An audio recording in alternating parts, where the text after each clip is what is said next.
बच्चों, आज हम पढ़ेंगे श्वेत क्रांति, पित्त क्रांति और नीली क्रांति। तो अधिकतर यह बोर्ड पेपर में प्रश्न पूछा जाता है कि श्वेत क्रांति और पित्त क्रांति में क्या अंतर है। तो सबसे पहले जानते हैं कि श्वेत क्रांति क्या है।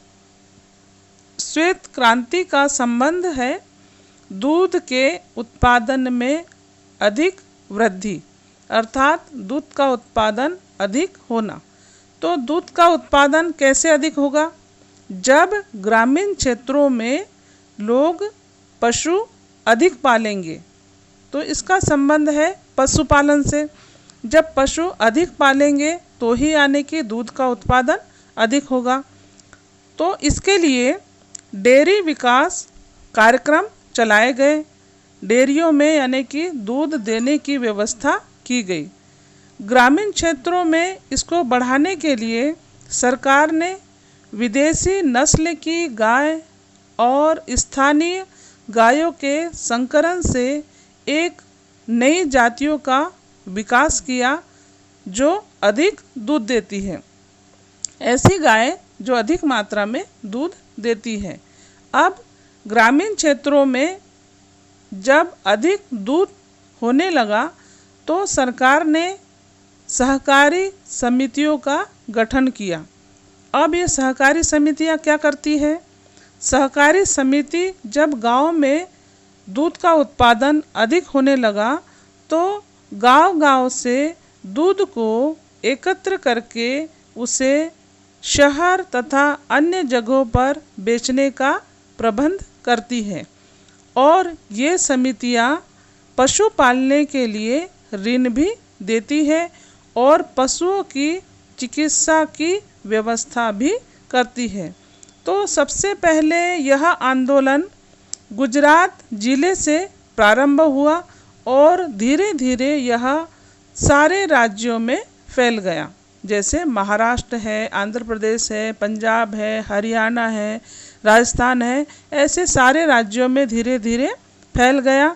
और सभी जगह यानी कि पशु पालने के लिए सरकार ने बहुत से नई नई योजनाएं भी निकाली और समितियों का गठन भी किया।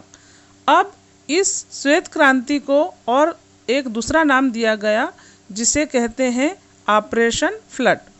श्वेत क्रांति को ऑपरेशन फ्लड के नाम से भी जाना जाता है। तो बच्चों, अभी हमने जाना कि श्वेत क्रांति क्या है। अब इसके पश्चात पढ़ते हैं पित्त क्रांति। पित्त क्रांति का संबंध है खाद्य तेल और तिलहन फसलों से। पहले जब आबादी कम थी उस समय यानी कि ये फसलें ज़्यादा नहीं हुआ करती थी, अधिक उत्पादन नहीं हो पाता था क्योंकि उस समय खाद व उर्वरक का प्रयोग अधिक मात्रा में नहीं करते थे और उस समय सिंचाई के साधन भी कम थे। अब बढ़ती हुई आबादी को देखते हुए सरकार ने धीरे धीरे इन फसलों को अधिक उत्पादन करने के लिए वैज्ञानिक तरीकों से कृषि करने का प्रावधान किया कि अधिकतर लोग जब वैज्ञानिक तरीकों से खेती करेंगे तो इन फसलों का उत्पादन अधिक होगा। तो इस प्रकार यानी कि धीरे धीरे सरकार ने नए बीज लाए, नए तरीकों से जो खेती करते हैं उसके औजार है और जो अधिक उत्पादन होने वाले बीज है और उर्वरक है, खाद है, ये सब यानी कि सरकार यानी कि किसानों को देने लगी जिससे यानी कि अधिक फसल का उत्पादन होने लगा। तो इस प्रकार यानी कि पित्त क्रांति में खाद्य तेल और तिलहन फसल का उत्पादन बहुत अधिक मात्रा में होने लगा।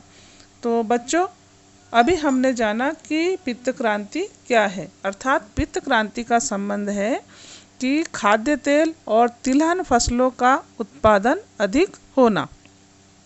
इसके पश्चात पढ़ते हैं कि नीली क्रांति। नीली क्रांति का संबंध है मछली उत्पादन में बहुत अधिक प्रगति होना। अब मछली उत्पादन कैसे अधिक हुआ, इसको आगे बढ़ाने के लिए मछली का उत्पादन अधिक बढ़ाने के लिए विश्व बैंक की सहायता से एक परियोजना लागू की गई जिसके द्वारा मछली का उत्पादन अधिक होने लगा और यह परियोजना मछली उत्पादन में बहुत सराहनीय कार्य भी करती है। अब इसके द्वारा एक और लाभ हमें यह है कि मछली के उत्पादन का अधिक होने से सबसे पहला लाभ तो यह है कि हमें भोजन की आपूर्ति बढ़ती है, भोजन के काम में आती है और कई लोग इसका यानी कि खाने में उपयोग करते हैं, भोजन के लिए उपयोग करते हैं और इससे पोषण का आहार भी यानी कि अच्छा मिलता है। और सबसे बड़ा लाभ तो यह है कि रोज़गार के अवसर बढ़ते हैं, लोगों को रोज़गार मिलता है और विदेशी मुद्रा की प्राप्ति होती है। जब इसका उत्पादन जब अधिक होने लगा, मछली उत्पादन जब अधिक होने लगा तो विदेशों में भी यानी कि मछलियों का व्यापार होने लगा। वहाँ पर यानी कि ये मछली उत्पादन अधिक होने से लोग दूसरे देश में यानी कि भेजने लगे और वहाँ से फिर हमको विदेशी मुद्रा की प्राप्ति होने लगी। तो बच्चों, आज हमने जाना कि श्वेत क्रांति क्या है, पीत क्रांति क्या है और नीली क्रांति क्या है। आज बस इतना ही। अब इसके आगे जितने भी वीडियो बनाए जाएंगे वो सभी बोर्ड पेपर के IMP क्वेश्चन के आधार पर होंगे। तो सभी बच्चे वीडियो देखें और लाइक, शेयर और सब्सक्राइब ज़रूर करिए।